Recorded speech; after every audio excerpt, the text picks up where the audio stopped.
Hi, I'm Hassel from Pulled Corks. Now today we're going to do something a little bit different. Recently I had a chance encounter with a man named Claudio who happened to be a representative of the Beni di Bazziolo winery in northern Italy. Now while I was talking to Claudio, I had this idea to do a video on two different wines that are made from the same grape. And the difference is the region, which is really close, only 10 miles apart. And the reason I got the idea from talking to him was the winery he actually works for makes both of these styles of wine. So it's quite convenient.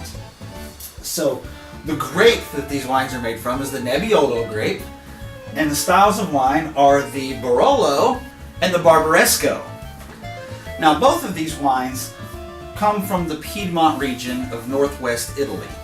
But first we're going to talk about the Barolo. Now, a Barolo must be aged a minimum of 38 months before release, and 18 of those months have to be on oak. Now, to be a Reserva, like this one, it must be aged for 5 years minimum. And another interesting thing about Barolo is the traditional way this was made. They use these big, giant, huge wooden vats or casks, and they would age them in these things, and it would take so long for the tannins to soften that you would get a bottle of Barolo and it would take sometimes 10 years before it would really be drinkable.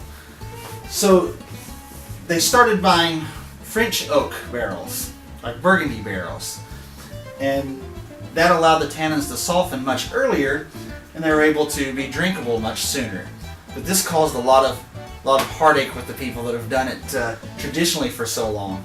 And that led to what was called the Barolo Wars, which was just a huge feud over the way they make wine. Now Barbaresco is made by the same grape, the Nebbiolo, but it's about 10 miles northeast of Barolo. And so it gets a little bit more benefit from that maritime air. That allows the grapes to ripen a little bit sooner, which allows the tannins to mellow out a little bit earlier. And to be a Barbaresco, it must be aged for a minimum of only 24 months, 12 months on oak, and to be a Reserva, a minimum of 4 years. So, that's enough talk. Let's get these guys open and start drinking. So I'll just take my waiter's friend here, and we'll start opening these guys up.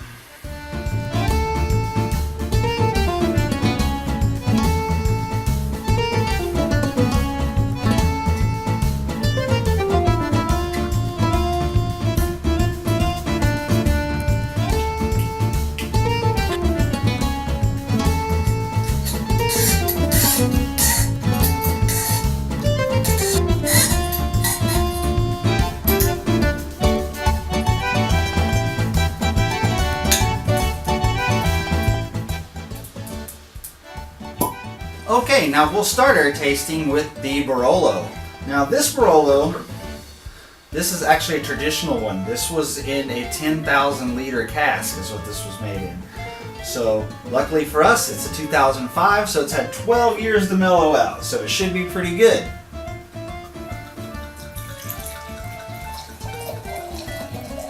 I can already see it has a very beautiful color. The Barbaresco I have is quite younger. It's only a 2013. Now these usually need a long time to mellow out too, but I was assured that this is good to go and ready to drink. So I hope it's right. Let's see how this is.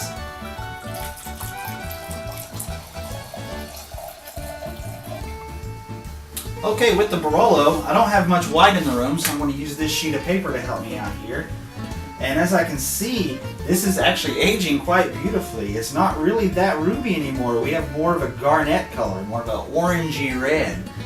It's, or a brick. It looks quite nice. Let's check out the nose. Ooh, nose is very clean. Picking up this is a beautiful wine. Smelling some notes of blackberries and black cherries, black currant. It's definitely time has allowed this to mellow out quite a bit.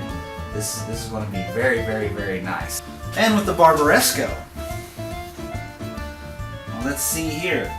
This one's still ruby, but garnet around the edges. So it does look like it has mellowed out some from appearance.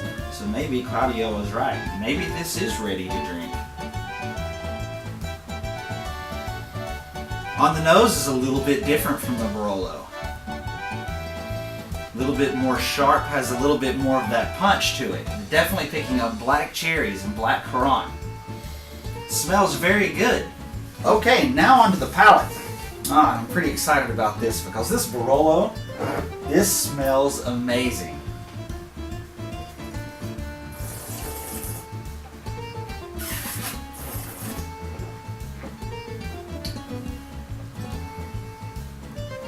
Wow.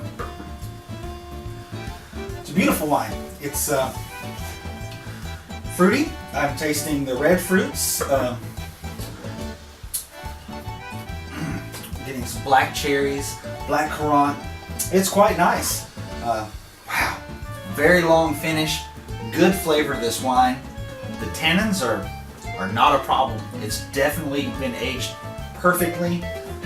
Beautiful wine. Recommend this to anybody. This is absolutely great. Now let's taste this Barbaresco.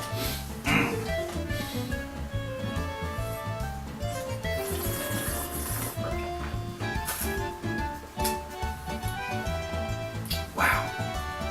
Also very tasty, very fruity, but